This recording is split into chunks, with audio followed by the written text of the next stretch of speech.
bastante. Pedro va a profundizar más en todo el contenido técnico. A mí sí que me gustaría complementar un poquito lo que decía Victoria sobre esta simbiosis entre IBM y Hortonworks, básicamente por puntualizar pues cómo esa colaboración que estamos haciendo con la comunidad, cómo llevamos a cabo la innovación y demás.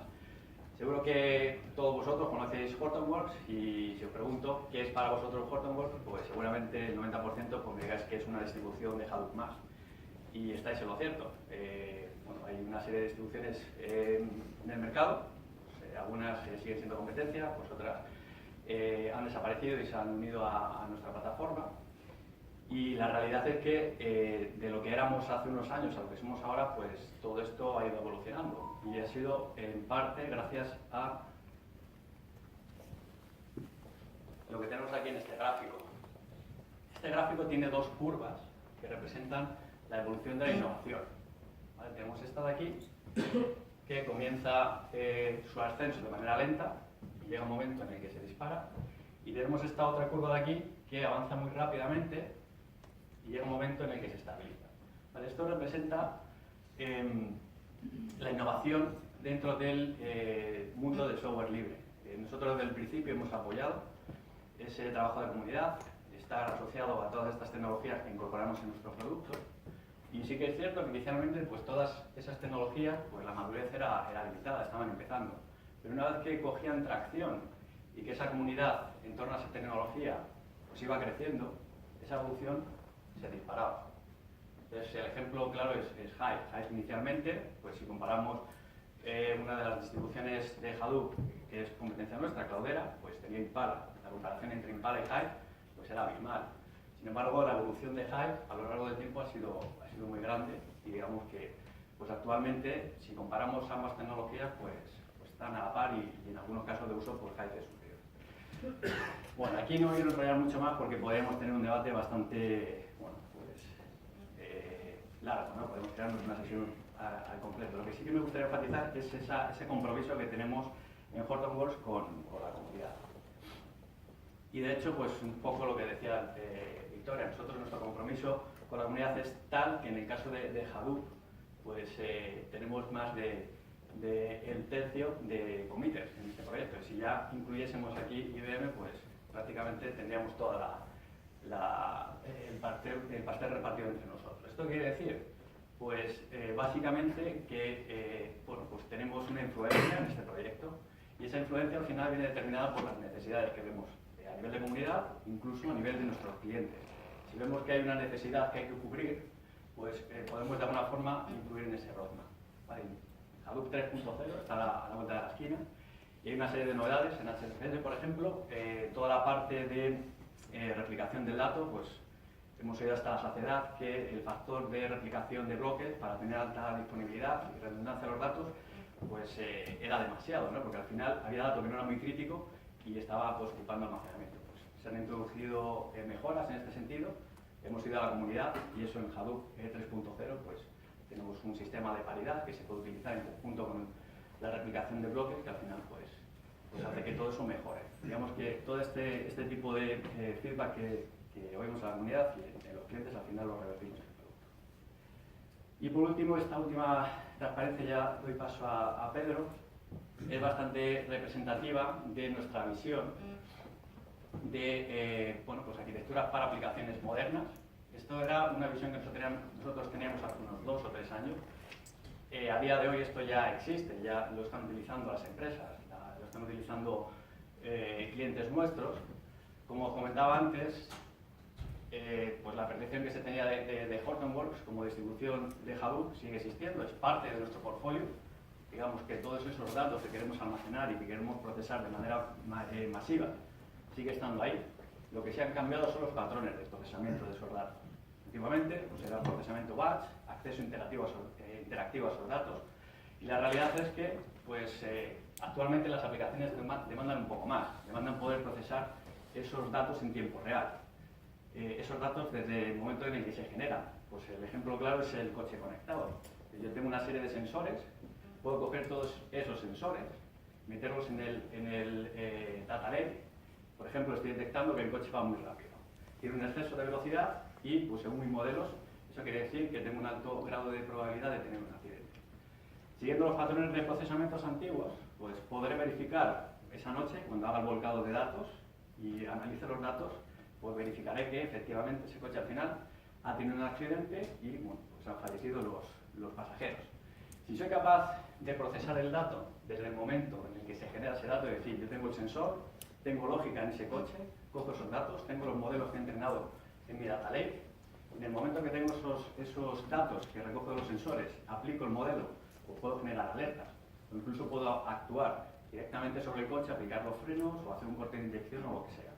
¿Vale? Entonces, digamos, eso es donde nosotros estamos volcando toda nuestra experiencia. Nuestro portfolio de productos cubre todo este rango de casos de uso y en concreto lo que va a hablar Pedro ahora mismo está muy relacionado con esto. Bueno, pues antes que nada me gustaría presentarme. Soy Pedro Aldama, como bien ha comentado Raúl, soy otro de los Solutions Engineers para Hortonworks en EMEA y lo que os quiero hablar es básicamente de dónde están los datos y la gravedad del dato. Cuando me refiero a la gravedad del dato, lo que quiero hablar es que, por ejemplo, nosotros podemos tener nuestro Hadoop, nuestro gran proceso de Data Warehouse, y al mismo tiempo podemos estar generando datos en distintos dispositivos. Estos dispositivos pueden ser sensores, pueden ser imágenes, en este caso voy a hablar de imágenes y de drones, voy a poner un par de ejemplos, pero si nosotros tenemos que medir el tamaño del dato y la distancia que tenemos entre dónde se está generando el dato y dónde está el data warehouse. Muchas de las veces, o en la zona de almacenamiento y de lógica del proceso. Muchas veces lo que ocurre es, como bien ha comentado Raúl, si esperamos a que el dato nos llegue para saber cuándo hemos tenido un accidente, lo que podremos hacer es contar muertos. Pero si podemos tomar la decisión antes de que ocurra el accidente o cuando vemos que algo va a ocurrir, podemos aplicar los frenos y solucionarlo. Entonces, la distancia es un problema, pero hay otros tipos de problemas. Hay problemas legales, hay problemas de legislación, hay problemas políticos dentro de las empresas. Mover un dato no es fácil dentro de una empresa o dentro de una organización. Y finalmente está la paranoia, que la gente no vea mi dato o que la gente no tenga acceso a este dato en particular. Aquí es donde surge el concepto de sampling versus el concepto de Big Data, ¿no? Antes de que no tuviéramos el cloud y todos los sistemas cloud que ofrece IBM con la capacidad de cómputo flexible, los clusters y las GPUs, pues antes estábamos hablando de sistemas MVP, como pueden ser Teradatas, Netipsas, sistemas que han servido durante mucho tiempo, pero que a día de hoy se necesita algo más. No es que vayan a desaparecer, son complementarios, sino que se va a necesitar algo más. Antiguamente la filosofía era cortar el tamaño del dato para que pudiera caber en mi capacidad de cómputo y poder analizarlo. El espacio era un problema. A día de hoy eso ha desaparecido. Con esto quiero empezar a hablar del caso de los drones. Voy a hablar, por poner un ejemplo, de un sistema de plantas solares, pero pueden ser, cuando yo estoy aquí hablando de plantas solares, pueden ser plantas solares, pueden ser sistemas eólicos. Puede ser en una tienda, si tienes algún tipo de cámara de vídeo que ya se está empezando a ver en sitios como Estados Unidos, que te recomienda la ropa, que sea capaz de reconocerte qué tipo de cliente eres y qué tipo de producto tienes o compras habitualmente para poder hacerte una recomendación. Puede ser un escáner médico, puede ser cualquier tipo de cosa. Cuando pensamos en imágenes, no nos limitemos solo al ejemplo de los paneles solares que voy a poner. Antes de que ocurriese el Edge Analytics, que es lo que hablo, el análisis donde se genera el dato, antes de, por así decirlo, donde está el repositorio central, si se nos rompía algo, pues no debería ser tan complicado, pero en verdad lo que estaba ocurriendo es que tenías a alguien en algún sitio con un ordenador que veía que el sistema no respondía, o que el sistema estaba dando un fallo. Esa persona tenía que llamar a alguien para preguntar qué es lo que estaba ocurriendo en este sistema. Esto también pueden ser switches, pueden ser casi cualquier tipo de dispositivo. Hay hasta tostadoras conectadas a internet últimamente. Entonces esa persona tenía que salir corriendo y ver que había un fallo. Cuando había el fallo, tenía que hablar con la primera persona y decir, bueno, el sistema se ha caído, ha habido un problema, este es el problema que estamos teniendo. Esta persona tenía que ir a través de la línea de aprobaciones para conseguir que se reparase, pedir la pieza que se necesitaba, ir a hablar con la persona que lo había visto hasta que finalmente había ocurrido. Esto es un proceso que puede retrasar meses y la pérdida económica es considerable. Cuando ya tenemos Edge Analytics, Básicamente es el propio sensor el que detecta cuál es el fallo, o ha detectado que algo está ocurriendo, o incluso con Machine Learning podría predecir que algo va a fallar de aquí a un mes o de aquí a 2 meses.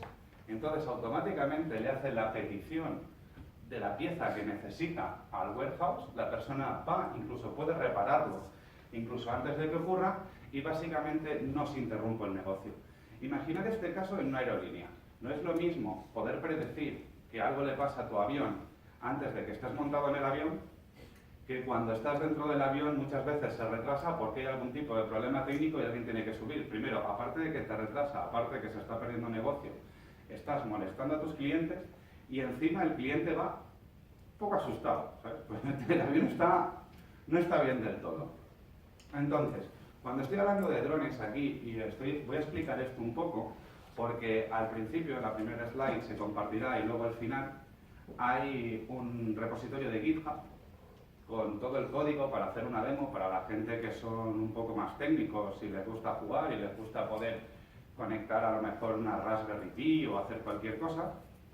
Entonces, cuando estamos hablando de drones, podéis utilizar la demo que hay al principio y hacerlo vosotros mismos en vuestra casa y verlo. También hay otra demo que se presentarán en otros meetups, iremos construyendo un poco la complejidad y al final la idea es en un tiempo poder presentar una demo para que podáis tener de identificación facial, de reconocimiento facial, como si quisierais, por ejemplo, tener un sistema de alarma en casa que pudiese reconocer qué persona es. Esa demo, en los siguientes meetups, se irá construyendo poco a poco y al final podréis construir con con una webcam normal o incluso si queréis con una Raspberry Pi o lo que queráis para que lo podáis hacer. Pero bueno, aquí lo que estamos hablando son de GPS, de drones importantes, son drones que tienen gran calidad fotográfica, pero además tienen otro tipo de sensores y que mandan otro tipo de información, como puede ser la información GPS. Entonces el dron lo que podría hacer en un sistema de placas solares es podría estar sobrevolando todo el sistema de placas solares y podría identificar e ir sacando fotos de tu planta solar. O en un avión, podríamos tener el avión aparcado y los drones podrían estar volando y podrían estar viendo el sistema y analizando lo que está ocurriendo. Al mismo tiempo, estas imágenes, como hemos dicho, estos drones traen otro tipo de información. Las imágenes del dron te la va a mandar normalmente en formato JPG o te puede mandar un MPG en caso de que sea un vídeo, si lo que estás haciendo es algún tipo para un centro comercial, haciendo algún tipo de vigilancia o análisis de cuáles son tus clientes para poder reconocer y darles un servicio personalizado, por ejemplo. Pero además, en este caso te está mandando información GPS, que para nuestro caso es muy útil. Pues la información GPS no debería ser solamente la información GPS, podríamos estar cogiendo información también, información climática, podríamos estar cogiendo información del mercado de la energía, en el caso de los paneles solares, para estar tomando decisiones en tiempo real. Pero claro, uno de los problemas que tenemos aquí, antes de analizar los datos, es ser capaz de conectar a todos estos sistemas y procesar los datos, ¿no? Pues en este caso, la demo está preparada para trabajar con MQTT para mandar la información a los distintos brokers y poder pasarlos a un sistema de Machine Learning. En este caso, la demo está preparada con TensorFlow, pero para escalas, porque esto es una demo obviamente en un solo PC, pero para escala de estos sistemas y cuando ya no estamos hablando de un sensor, sino que estemos hablando a lo mejor de millones de sensores, no pensemos solo en imágenes, pero pensemos en las compañías de telecomunicaciones que tienen switches o que tienen máquinas, switches virtuales. Si algo falla, pues estos son miles de dispositivos mandando información. Para ese tipo de casos se necesitaría un sistema de inteligencia artificial más en la nube, más en el cloud, con mayor escalabilidad. Pero bueno, en este caso, como es un ejemplo pequeñito, está utilizando TensorFlow. Cuando queremos ingerir información, esta slide en su color se ve mucho mejor que como se está viendo, pero bueno, la idea es cuando nosotros queremos procesar datos de los drones, ¿vale? En este caso, con NIFI lo que vamos a hacer es, primero vamos a leer toda la información de las imágenes, los vídeos, etcétera, etcétera. Vamos a rutear y parsear la información de los metadatos, incluyendo la geoposición de cada uno de nuestros drones. Vamos a utilizar TensorFlow para reconocer qué tipo de objetos vemos en cada una de las imágenes, vamos a ver qué es lo que estamos viendo, o pensar en un avión, si por ejemplo vemos un agujero en el fuselaje del avión, ¿no? Pues ahí queremos ser capaz de detectarlo y decir, no, este avión no puede volar, o si por ejemplo tienes un panel solar, que es lo que estamos viendo en este caso, pues hemos visto que el panel solar está roto por cualquier motivo, un animal le ha dado un golpe, cualquier cosa haya podido pasar. Analizamos la imagen.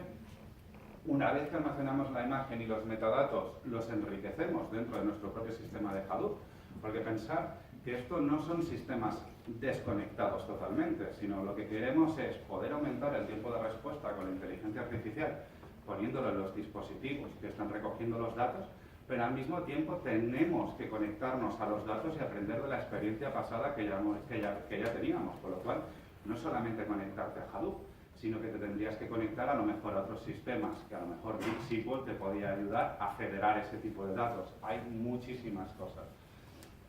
Al final también ingestamos información social y de climatología y al final mostraríamos los datos. Así que, ¿qué es Apache Nifi? Bueno, me gustaría comentarlo para que lo sepáis. Apache Nifi, que viene de una herramienta llamada Niagara Falls, de eso viene Nifi, es un proyecto Apache en el que estamos contribuyendo, que fue desarrollado por la NSA americana. La agencia, ¿no? Es popular últimamente porque esto que te espía, ¿no? Pues utilizan Nifi para espiar. Entonces, lo desarrollaron hace 8 años, lo empezaron a poner, dijeron que consideraban que la industria privada se podía beneficiar, y una vez que se creó esa compañía fue adquirida por Hortonworks, y todos los committers de Apache Nifi están trabajando para Hortonworks, en este caso con la alianza con IBM, por eso somos los mayores contribuidores junto con IBM. ¿Qué es lo que te ofrece Nifi? Bueno, pues Nifi te proporcionaría pues lo que proporciona el Data Science Experience, ¿no? Para lo que sería el Data Science, te permitiría tener un control visual, te permitiría saber de dónde viene cada uno de los datos, te permitiría priorizar el dato con el que queremos trabajar, podríamos hacer data buffering o back pressure, porque los dispositivos no siempre funcionan bien. Podríamos controlar la latencia y el throughput, podríamos securizar todo el sistema, porque es muy importante que las comunicaciones en muchos casos sean seguras, lo podríamos securizar automáticamente, escala y es extensible. Ser extensible es probablemente lo más importante de Nifi, porque Nifi viene con muchos adaptadores para coger datos. ¿Por qué son importantes los adaptadores? Bueno, los adaptadores son importantes precisamente por esto, porque el universo Big Data está creciendo y está explotando y cada vez es más y más difícil conectarse a los sistemas y ser capaz de transferir los datos. Ya déjate analizarlos. Primero vamos a conseguir recuperar el dato. Tiene más de 180 procesadores, se conecta prácticamente a todo, a Cassandra, a Amazon, a Azure, a Mongo, a Splunk, a Twitter, a Avro, a Hive, a HBase. Y si no existe el conector que necesitáis, pues se hace. Hacerlo no es complejo, no es nada complejo. Yo para la demo del procesamiento de imágenes he tardado 2 días y medio en hacer un procesador que coge dentro de una cola de MQTT, coge un vídeo y es capaz de separar las imágenes y es capaz de analizar y aprender. No es para nada complejo. Nifi está basado en lo que se conoce como Flow-Based Programming, con lo cual me imagino que estaréis familiarizados. Como habéis trabajado con los datos, con lo cual trabajar con Nifi es muy fácil, porque es un concepto que ya la gente tiene integrado antes de trabajar con ello, ¿no? Espera, perdón un momento. ¿Quién ha trabajado con Flow-Based Programming? Pues no hay nadie. ¿No? Entonces explícalo un poco. Bueno, Flow-Based Programming es un tipo de programación en la que básicamente lo que tienes es un flujo, ¿vale? Tienes un flujo de datos y ese flujo de datos, en este caso, sería el flow file, ¿no? Bueno, en FBP se llama Information Packet. Olvidémonos de esto si no lo conocemos, vamos a mirar aquí. El flow file es básicamente un objeto que se mueve a través del sistema, es decir, cualquier tipo de información. Puede ser un web service, puede ser un JSON, puede ser un streaming de audio, de vídeo, puede ser una imagen, puede ser lo que sea. Es simplemente la unidad de información con la que vamos a trabajar, básicamente. Luego tenemos un procesor. Un procesor es básicamente donde hace el trabajo. Es decir, si nosotros, por ejemplo, tenemos un JSON y lo que queremos es leer ciertas propiedades del JSON, pues tendríamos un procesador que se llamaría procesa JSON de los 180 que ya existen, y automáticamente en esa cajita, que vamos a ver más o menos cuál es la interfaz gráfica luego para explicarlo, sacaría la información del JSON. La conexión es algo muy simple. Si el procesador es el que hace el trabajo y tenemos múltiples procesadores porque hay que hacer distintas cosas con la información que nos está llegando, pues el output de un procesador es el input del otro, y la línea que conecta a los dos es una conexión. El Flow Controller. El Flow Controller básicamente es el scheduler, es básicamente el que tiene la información de cada cuánto se tiene que activar este flow, cómo se tiene que activar, cuál es el throughput que tiene, si tiene alguna latencia, si tiene back pressure, etcétera, etcétera. Y finalmente el Process Group. El Process Group es un grupo, como en toda la programación, o por así decirlo. Primero haces una parte, ¿no? La programación orientada a microservicios, poder dividir un problema grande en problemas pequeñitos y conectarlos. Pues el Process Group tendría la unidad mínima, podría tener a lo mejor varios procesos y varias conexiones, y este podría estar corriendo uno en el dron y otro en tu clúster de Hadoop en casa, y se conectarían el uno y el otro a través de estos Process Groups con una conexión. Para tener la inteligencia, básicamente, en el dron, así decirlo, o donde está ocurriendo los datos, o donde se están procesando, Nifi viene con un elemento que se llama Minify, que es en el que se podría instalar directamente en el dron. Este sistema, básicamente, lo que te ofrecería es priorización de colas, soltar pressure release, por dónde proviene el dato, tiene recovery y recording del log y del history, y básicamente tiene la capacidad de poder aplicar machine learning de forma independiente.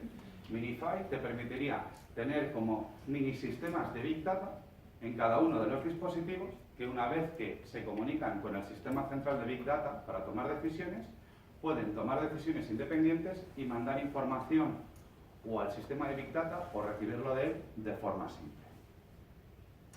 Ahora un poquito de código. Bueno, comentar que en Minify, en este caso, pues se ha hecho con TensorFlow a través de Python, pero también hay una librería en C++ y Java, que es algo nuevo, o si no, como hemos comentado, es altamente extensible, con lo cual se podría trabajar con el Data Science Experience, porque solamente habría que crear un procesador para hablar con el API del Data Science Experience, y automáticamente sería arrastrar una cajita y todo lo que estaría ocurriendo, la comunicación, la securización y todo, sería magia que estaría haciendo Nifi por vosotros. En este caso, simple y llanamente se pasa una imagen, detecta que es un panel solar, le da una puntuación y predice lo que está ocurriendo. Básicamente lo que vemos, no se ve con mucha calidad, pero básicamente lo que está viendo es que los paneles solares en este caso están bien y no hay ningún fallo y no hay que hacer nada, con lo cual esos datos o los podemos almacenar para un futuro o los podemos eliminar. ¿Cómo se vería Nifi? Pues debe ser algo así. Creo que aquí va a quedar más claro lo que he explicado antes, ¿no? Esto sería un procesador, GetFile, ¿vale? El sistema de los drones podría mandar la información a través de una cola MQTT, o podría ser un sitio FTP donde deja las imágenes, podría ser cualquier cosa. Dependiendo de lo que sea, en este caso, cogeríamos GetFile, configuraríamos, y con ese archivo de streaming que estamos recibiendo, nos gustaría extraer los metadatos de la imagen y nos gustaría extraer los metadatos de, por ejemplo, el vídeo, ¿no? Con lo cual, este sería el conector del cual hemos estado hablando antiguamente entre varios procesadores, ¿vale? Y al final, pues estaríamos escribiendo los atributos a JSON y estaríamos cambiando el tamaño de la imagen. Podríamos hacer mil cosas. Aquí podríamos, una vez que extraigamos la imagen, en este caso, podríamos decir, esta imagen, si la aplico a un algoritmo, puedo saber si el sistema se va a romper o no. Es decir, puedo predecirlo, y si está ocurriendo, puedo llamar o enviar una alerta, un email o cualquier tipo de sistema a alguien para que arregle el problema antes de que ocurra. Pero bueno, Esta sería la interfaz visual, esto sería el procesador, estos serían los conectores y todo este grupo, ¿vale? Todo este grupo, imaginemos que esto está corriendo en el dron, sería un process flow y podrías tener otro grupo, podrías tener este mismo grupo replicado en todos los drones que queráis. Desde el punto de vista de, con esto ya terminaría, desde el punto de vista de instalación, pues se puede instalar directamente, bueno, hay distintos links y sí que me gustaría indicar que si queréis aprender más sobre inteligencia artificial, procesamiento de imágenes, yo voy a estar aquí luego para tomarnos algo y tengo una pequeña demo, que si luego la gente la quisiera ver, de identificación de imágenes con TensorFlow, podríamos hacerlo. Aquí es todo donde podríais querer, lo que podríais querer aprender, sobre todo son muy interesantes los scripts de Internet of Things. Y básicamente, pues, comentar que aquí es donde está el código, en caso de que a alguien le guste jugar con este tipo de cosas y le guste hacer análisis de imágenes y probarlo en casa, pues si tenéis un dron o si tenéis una Raspberry Pi, aquí tenéis el código y podéis utilizar vuestro propio dron para extraer imágenes y tomar decisiones en tiempo real. Así que, y si hacéis un procesor para conectarse al Data Science Experience, lo podéis publicar en la comunidad, que seguramente será bien recibido si no existe aún. ¿Vale? Muchas gracias. Muchas gracias, Raúl y Pedro. De todas formas, os voy a pasar, como os he dicho,